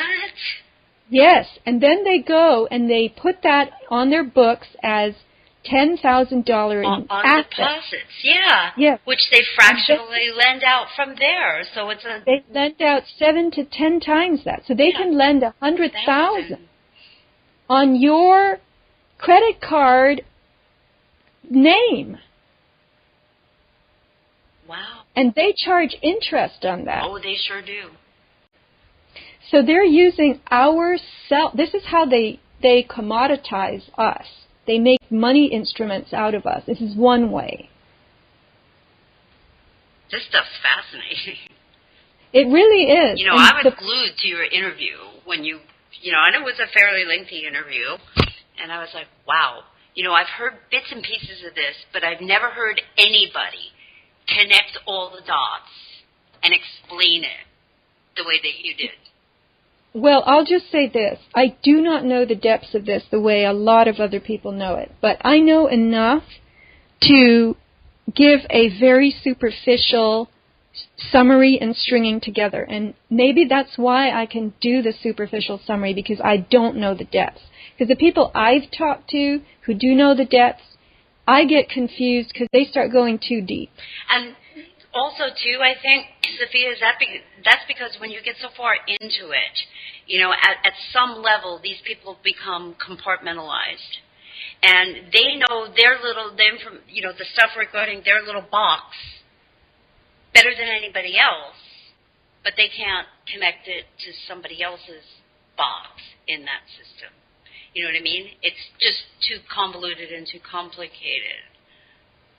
And that's probably why you were able to communicate the information, as well as, I've heard. Well, I'm just, again, I know enough to string certain concepts together, but I don't know enough to drill down. And I am recommending everywhere I'm interviewed that people please follow up with interviewing somebody who's deeper into it than I am, so they can get deeper into it themselves. Because when I talk to Anita, for instance, and I ask her a question, she starts referring to all these documents and this act in blah, blah, blah, and by so-and-so, and it's all, my brain is getting all scrambled. So I think we can only take this in little steps. It's been around us for a very long time, but we have never seen it. We never knew that we were a dead person walking around. I mean, that is really, really weird. That's creepy. That was the first thing that came into my head when I was listening to that, is that, you know, you're contracting with your dead self and not your flesh and blood self. And I was like, whoa. The Corporation Act of, what was it, 1871 or 1868 to 1871 that you talked about extensively. Is there a document anywhere on file that shows how they sold out the country and corporatized it? I'm sure there is. Yeah, because you know that all corporations in California, Arizona, New Mexico, you know, this is what they call the Public Regulatory Commission, where all, you know, corporations, LLCs, companies, you know, have to be filed with. So is there like a national PRC register somewhere where somebody can find this document? Because, and the reason I ask this is because many, many years ago, when I first started, you know, doing these documentaries, and some person contacted me. She says, you have to do a report on how the United States is a corporation. And I started researching it, and there was a lot of information out there to support that, you know. But when I started, you know, going out, well, where is the source document for this? It's either very well hidden, or, you know, it either doesn't exist. It's some type of a virtual document, mutual agreement that these people, these Congress critters, you know, all got together and decided, okay, this is what we're going to do, and we're going to incorporate Maryland or whatever, and, you know, the District of Columbia will be the corporation headquarters, so to speak. I don't know if I'm explaining this correct.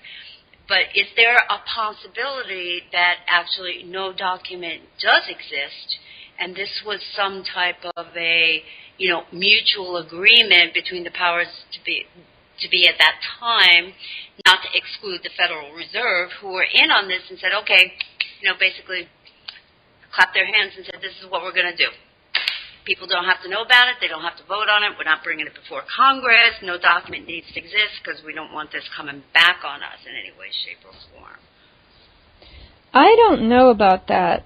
Honestly, you would have to ask someone who knows more than I do. But I can tell you, because I wrote in my newsletter about the, let me just get to it, the corporate case that gave corporations the right to be people. So now corporations are considered persons, and it's gotten to the point where in our legal documents, if you refer to yourself as a person, you're making a big mistake, because you're really telling them that that's your corporate self.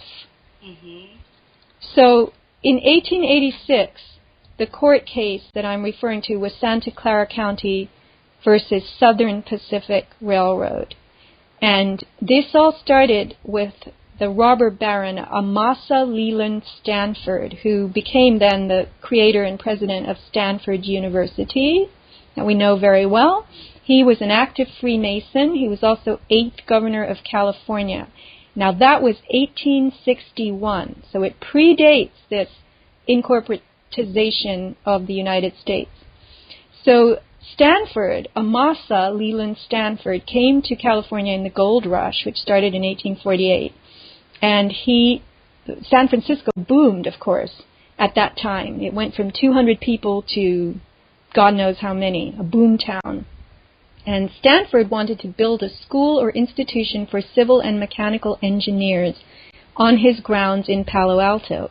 So now, that was when these two young graduates, Bill Hewlett and David Packard, began the first technology relationship between Stanford University and outside firms, whose growth now over the past 100 years or so is what we call Silicon Valley. Mm-hmm. So Google has spent more time lobbying the federal government, Google is from Silicon Valley, than nearly any other entity. And the U.S. government funds 85% of Stanford's research. So you can see this network. It's like one hand feeds the other. So in this 1886 court case, the ruling was that defendant corporations are persons within the intent of the 14th Amendment. And what I've learned about that 14th Amendment is that was when we all became nationals of this incorporated America, whether we liked it or not, whether we knew it or not. Nationals or inventory? Both. We were all lumped. We were residents, and I think even you could say citizens of states. But then we became nationals of the United States of America in this 14th Amendment. So what had happened was the railroad had not paid its government loans. And at that time, individuals were allowed by California law, that would be state law, to deduct mortgages and debts from taxable property value, but corporations couldn't. So if you had a debt or a mortgage, you could deduct it from the value of your taxable property, and then you'd pay less in taxes, right?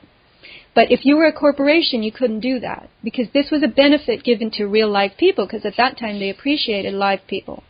And corporations, remember, were public charters. They were formed only for very brief periods of time while certain things were being done to manage activities that benefited the public, like building railroads. And bridges and things like that. Yeah, and utilities. Mm-hmm. So very few corporate charters were granted, and they were heavily restricted, the corporations that were formed out of these charters. They could only engage in the activities that related to fulfilling their chartered purpose, and people governed corporations by spelling out their operating conditions, not only in the charters, but in the state constitutions and the state laws.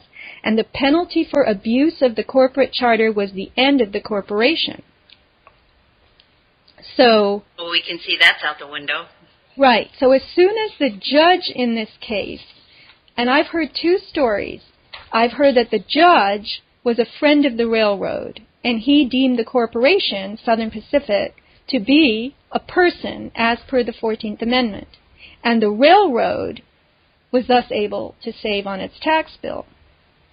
So I also heard that the clerk of the court was a former railroad employee, and he entered a false ruling in favor of the railroad, that the judge didn't actually even rule that. But regardless, either the judge or the clerk or both were rewarded by the railroad, most likely. And the 14th Amendment reads, this first section of it, all persons born or naturalized in the United States and subject to the jurisdiction thereof are citizens of the United States and of the state wherein they reside. No state shall make or enforce any law which shall abridge the privileges or immunities of citizens of the United States, nor shall any state deprive any person of life, liberty, or property without due process of law, nor deny to any person within its jurisdiction the equal protection of the laws. So the judge said the corporation gets the same right as the word person in that amendment. And now corporations can thrive. They can act like people more. They have more protections even. But the amazing thing is that corporations are just organizations on paper. And they, even though they're giant, if you can't punish them. You can't punish this fictitious entity. You can make it pay a fine, but they have tremendous wealth in, huge, flanks of attorneys, and they put both to use when they fight things like lawsuits. Interesting, because tech corporations are actually intangible entities. So, right. But they're now protected by the same laws as tangible entities are, such as people. And another interesting thing that I found is that in the beginning, when corporations were founded and the tax laws and the tax laws, not the tax code, but the tax laws specifically stated that individuals were not subject to income tax. And I'm paraphrasing this. corporations, because as you pointed out, they were established, for limited periods of time to perform specific functions for the general good, such as utilities and roads and whatever, okay? They were the only entities subject to income tax, not the people. But somehow, somewhere, this spread where now income taxes are not only are individual people subject to it, they're burdened by it. Many of them are broken by it. So, I'm just in my head, I'm listening to what you're saying, I'm just fathoming how everything has been completely turned around in front of our eyes, but with a veil, the wool pulled over, so we didn't see what was happening. I don't know.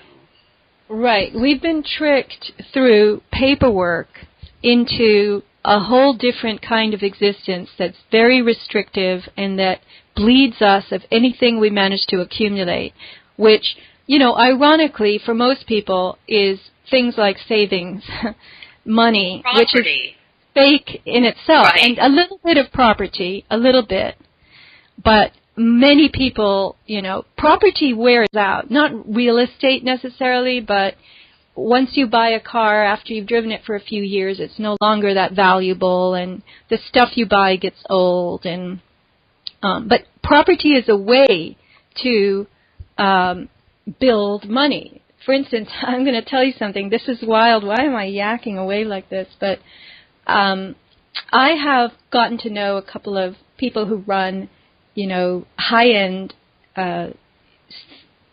designer resale stores, all right? So I was stunned to find out, and Jackie Onassis did this too, Jackie Kennedy.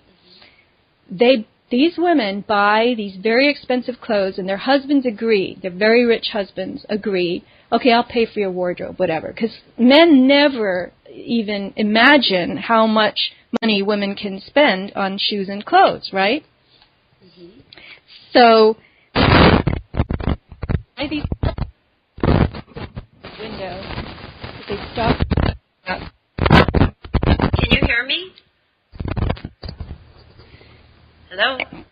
Can you hear me? Now I can. Okay. Rich women buy very expensive clothes that they never wear or wear once or just hang in their closet. And then they resell them in these resale stores where they get maybe half the money for them. But the clothes are thousands of dollars to begin with. So somebody I know who runs such a store tells me that the SUVs pull up with racks of clothing from the richest parts of town. And the women just have their maids sell the clothes. They're put on consignment in the resale stores, and the women get the money and put it in their bank accounts. Okay. So this is a form of money laundering in your own marriage, right? And apparently Jackie Kennedy did this. Joseph Kennedy, the father of Jack Kennedy, her husband, paid for her clothes while she was a first lady, and she had very fantastic clothes. Now, many of them were gifts from designers, but she also bought clothes. And she would wear them once or not wear them at all, shoes as well, and they all went to her resale boutique on Madison Avenue, and she would put the money in her account. And she did this to Onassis. She would go to Paris and buy 70 pairs of size 6 shoes from, I don't know what designer it was. Oh, yeah, it was Charles Jourdan. And she would send them all to Madison Avenue and sell them. Wow. No, never wear them, yeah. So... And then you don't pay tax on that either, do you? I mean, that's... In resale, I think actually you have to. But regardless, it's crazy that there are so many creative ways to make money. We were talking about real property, and here was just something I learned that the very rich do. And I just found it to be rather curious. It is. But when you're buying suits, from Nordstrom that are $8,000, a skirt and a jacket, and you don't even wear it, and you take it to a clothing store where you can sell it for $3,000, that's still plenty of money to put in your account. Yeah. Wow. Yep. A new business to get into. Wow. Yeah, I mean, there's creative ways to do all kinds of things with this thing called money and, property. But we are being fleeced. We are used, I believe, as wealth-creating machines. It doesn't matter how little or how much wealth we create. There are tricks and schemes to take that from us, however much it is.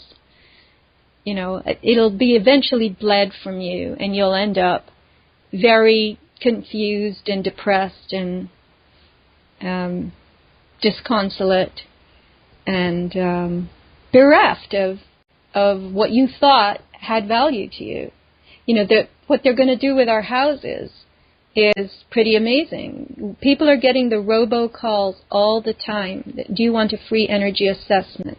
Mm-hmm. And it's the utility company, and they promise to send someone over who will help you find ways to conserve energy in your house, because we're in an energy crisis, right? And so you say, all right, and the guy comes over and he's taking note-taking. This is data compiling of all the things that you don't have. You don't have the certain kind of dual pane energy conserving windows, and you don't have the right insulation, water heater, washing machine, refrigerator. They're not smart. You have toilets that are 3.5 gallon tanks, and they should be 1.2 or at least 1.6. And so an inventory is made of your house, and it goes in a database, and then you're not going to be able to sell your house until you come up to code. And the code will all be, very, very specific and restrictive, the new codes for houses. And you'll have to live in your house. That'll be fine, but you won't be able to sell it unless you upgrade it to the tune of thousands and thousands of dollars that you don't have. Wow. That reminds me of something ridiculous that happened when I was living in New Mexico. There's not much water in New Mexico. And the city spearheaded this 1 year drive for everybody to conserve water. Must conserve water. Can't wash your car, can't water your lawn, can't, not that we were in any kind of drought, but we had to conserve water because there's only a finite amount. So after the end of the year, there was this big blurb on the news, on the front page of the Albuquerque Journal and stuff, New Mexico's water drive, a complete success. And then it goes in, you're reading how New Mexicans managed to save 35% of the water consumption over prior years. And then you read down at the bottom, it says, unfortunately, due to this conservation effort, the water utilities have not generated the revenues they need to operate, so therefore, we're increasing your water bill by 30%. Wow. Really? What incentive after something like that does anybody have to conserve anything? Because, they tell you on the one hand, you have to conserve, this is a limited resource, you have to conserve it, and then they turn around, well, revenues and profits are down, so we're going to have to raise your rates for these very same utilities we forced you to conserve. What? I know. They get you coming and going. That's it. And the thing is, we are very obedient, and we're very compliant, and we're very worried. And we care, and they don't. They are the utter opposite. Yeah, unfortunately, you're right. You're 100% right. It's So, all about profit. It's not about the resource itself. There are people I know in neighborhoods that are by the beach who, they tell me the water department drives by every day and looks to see if they're watering. And, California is said to be in a drought, which I believe is all artificially created. There's primary water under the ground, but we don't have access to it. So I have a primary water post or two on my blog. SofiaSmallstorm.com takes you directly to the blog. But at any rate, this one woman told me that she's not allowed to water her palm trees. She has 5 huge palm trees on what's actually a very small lot. And 3 of the trees are on the corner on what looks like, city grass, but it's actually the homeowners. It's, parts of the sidewalk have plants growing on them, but the homeowner plants them there and has to water them. So she cannot water these palm trees, which are enormous and worth thousands and thousands of dollars, because there's a shortage of water. So the water department told her, sorry, you can't water these trees. And she was telling me that. She told them, bill me. I can't let these trees die. What's going to happen? As the trees die, they could fall onto her house, right? Mm-hmm. They could do a lot of damage. But you're still not allowed to water them. And they do things like they compare your water use this year, this month, to your water use last month, the same month. Mm-hmm. And this woman told me they didn't live there last year, and the previous owners were not there. So it's not fair to compare a family of 4 to 0. But the water department doesn't care who lived there before. Oh, so you mean if the house was vacant the year before she bought it, they're comparing her current water usage with the water usage of a vacant house? Yeah, with the last owner. Oh, my God. How ridiculous is that? It's all ridiculous. All ridiculous. So under that method of reasoning, she's not allowed to use any water at all. Hardly any. That's right. Oh, my gosh. And guess what the water department is recommending? This is what people have been telling me. They recommend you take out your grass and you put in AstroTurf. So people have done that, and they send their little dogs out to the yard, and the dogs pee on the AstroTurf, and it's not natural, and the dogs are getting, from squatting, especially the female dogs, on this, bacteria-ridden AstroTurf, they're getting pelvic urinary infections. Yeah. And so then you take the dogs to the vet. I'm hearing this from homeowners who have AstroTurf, because the water department told them they have to have it. And the vet says, well, I'm sure you hose off the AstroTurf, don't you? And the homeowner says, and I'm not allowed to. This is why I have it, because it's AstroTurf. I couldn't water my grass. They're not going to let me water my AstroTurf. Isn't it amazing? Wow. Wow. So things are so backwards and upside down and wrong, and there doesn't seem to be any common sense involved in especially any of these regulation making and the law making and stuff. No common sense involved at all. Right. The regulatory agencies create more and more restrictive codes. There are 450 agencies. There are in the U.S. government, I'm told, and there are thousands, hundreds of thousands of codes. And we don't know any of these codes, and we can't possibly keep up with them. So we have to start learning how to operate as freer people, and how to get in the face of all this code making and, stand up to it. What a monumental task. I know, and there are a lot of people who aren't going to want to do it because they just want... See, here's what I've discovered. People want to get through life with the fewest hassles possible. And they just want to, okay, I just want to do my thing. I want to get to my retirement where I can enjoy a few years of, relaxation based on what I've built up to live on, and enjoy my grandchildren, take a few trips, and then that'll be it. And they're not interested in the welfare or the unfolding of the society. Well, they're too busy trying to probably get through everyday life. As you mentioned, pay my bills, go to my job, pick up the kids, come home, make dinner, clean the house, drive them to the... life is not simple anymore. Right. And I think also that we don't live long enough to see the effects. I mean, our grandmothers saw, fast cars and the jet engine and the television come into being. And we've seen the computer age and, 3D printers that will print goods that we buy online. That to me is magical and unthinkable, right? Mm-hmm. And then you have the 3D printers that will print out human organs, like a kidney. I should put that one on the blog, but they printed a kidney. Well, that's how they're actually modeling and creating a lot of these artificial life forms as well. They're being, where they used to have to use electron microscopes or whatever and actually stitch together the DNA to make these life forms, that now they're modeling it on computers, and they're able to send it via the internet to a lab halfway around the world where that life form can then be assembled in that lab.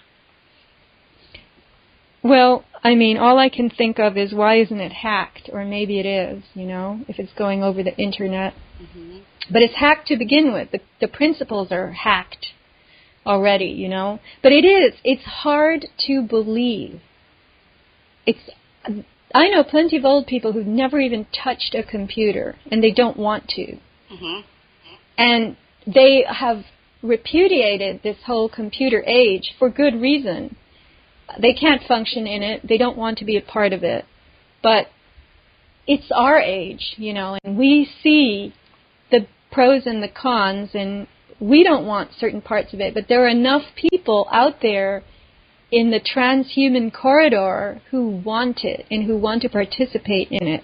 And in this last few pages of the newsletter, or paragraphs, I wrote about, I will post this newsletter because I owe it to anyone listening to this, about the new code. We live by these uniform commercial codes, but there's a new code. They are writing computer codes that are self-correcting, right? Yeah. So these, as I call them, the Google geeks from Silicon Valley, the products of these techno corporations that Amasa Leland Stanford started, these guys are, the people who are going to be our next generation of lawyers, because they will be the only ones who know how to write and know how to understand codes, because we're all going to be doing what's called decentralized contracting through computers. We're not going to be getting our insurance from an insurance company. We're going to be getting our insurance from each other through these group like hubs? Money hubs that are funded by us, and it's going to be considered very clean and transparent and, of the people, but it's all going to be governed by computer code. And they are building a distrust of government and institutions. You can see this in our society. And they want the internet to become the platform from which payments are generated between people and contracts are made between people, and all of the cryptography is available for anyone to inspect. It's a public ledger that's called a blockchain or something. So they want to post online all of the complicated stuff that only they can understand, and they'll call it, what do they call it? Freeware or something like that. Open source, right.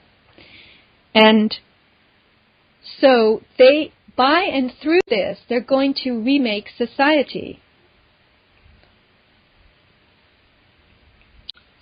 So I'm going to read this. Okay, you were going to ask something? No, I'm just like, I'm a proponent of open source software because anybody can look at the coding Okay, and you have these proprietary companies like Apple and Microsoft and Cisco that write all of this code and all of this programming into the devices and computers and hardware we use every day, and we don't know the backdoors that are in there. We don't know what type of malicious software or even hardware now I'm finding out in some cases that's been installed in this equipment.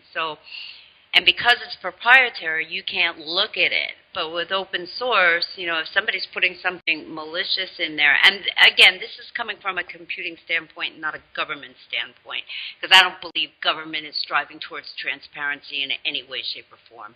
But with the open source, if somebody goofed or intentionally put something that could be classified as malware in there, it's going to be all over the place in a heartbeat. And everybody's going to know about it. Well, everybody will know about it as long as somebody can spot it. And the thing that I'm worried about is that in this decentralized contracting, you won't have corruption in the way that you have it now in government, because code is considered superior to flawed human thinking, and code is egalitarian.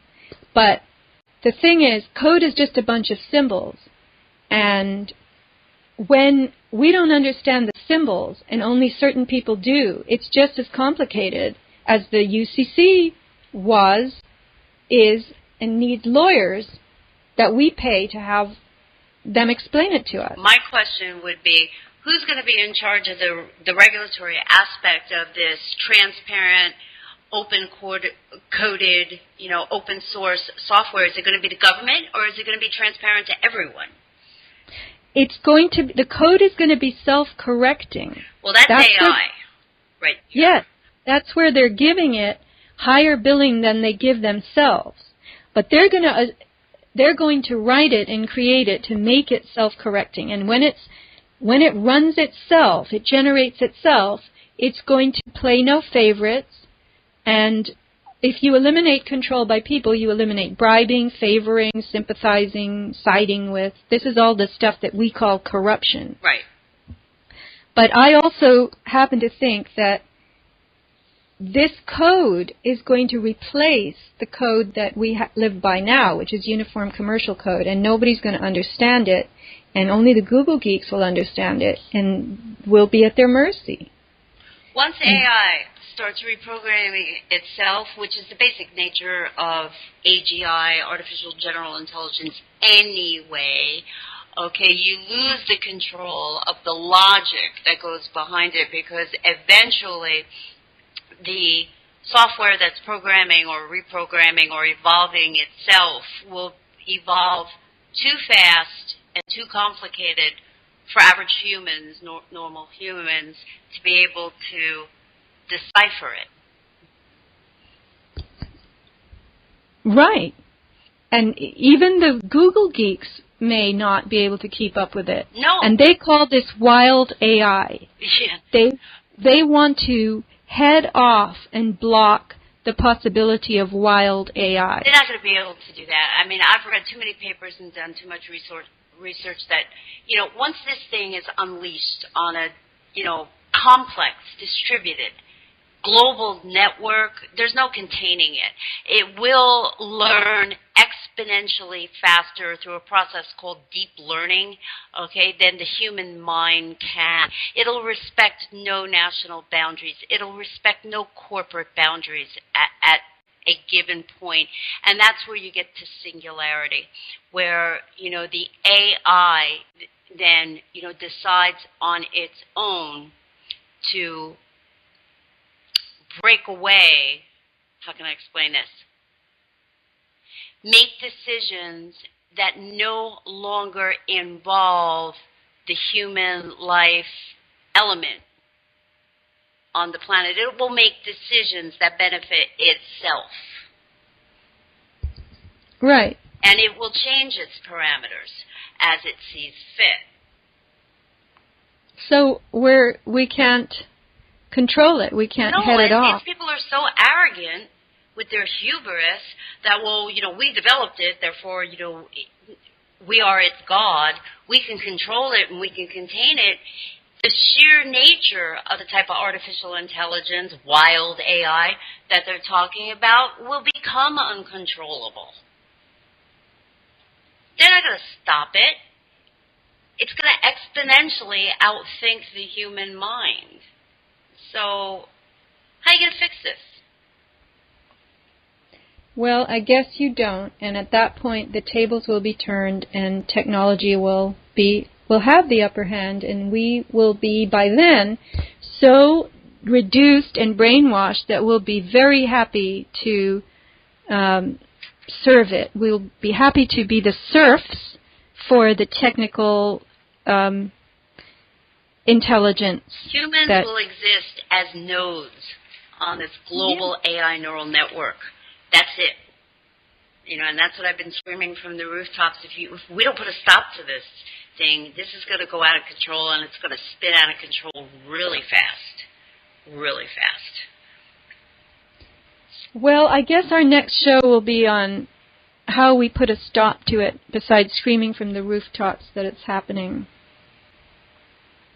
Maybe. Since the Google geeks are worried about it too, maybe we should befriend them. The priests of science? Well, it's a suggestion. I mean, I don't know. It's a good suggestion. It's a good see. The way I see this whole thing evolving is that, you know, things like science and government, and let's just look at science and government to make it simple, are now transforming into religions, where the scientists and the geeks, let's call them, at Google, are going to hold the priesthood in those religions. You know, they are the barrier between the God of what they create and us peons roaming around the earth. You know, they are the communication platform between the two. And I don't know that they're going to give that up or share that willingly. Because once you elevate yourself to a deity, it's very hard to step a couple rungs down off that ladder. Just a thought, you know, it's just a thought, but I think it's a good idea. What you propose is to befriend them. Well, I guess, I mean, they are human beings too right now at this point. So if they're worried about it and we're worried about it, maybe we should share our worries. I think that's a very good idea. So find a Google geek and we'll interview him. But anyway, this has been great fun, and I hope listeners were okay with the relaxed unfolding of this discussion. I very much enjoyed interviewing you myself, and I'd love to do it on a regular basis. I enjoyed it too. And I thank you very much for the opportunity to speak with you in front of your audience. Well, you're very welcome. I'm sure they're going to rave about you. So I look forward to posting this, and I'm going to have the link to DJ's oil spill video and maybe this newsletter that I've been discussing and some of the other things. We wandered all over the map in this interview, but those are the interviews I like, actually, so there. Well, it's your show, so you conduct it any way you see fit. All right, well, DJ, thanks, and see you again soon, and have a very good weekend. All right, Sophia, you have a good one, too. Take care. Bye. Bye-bye.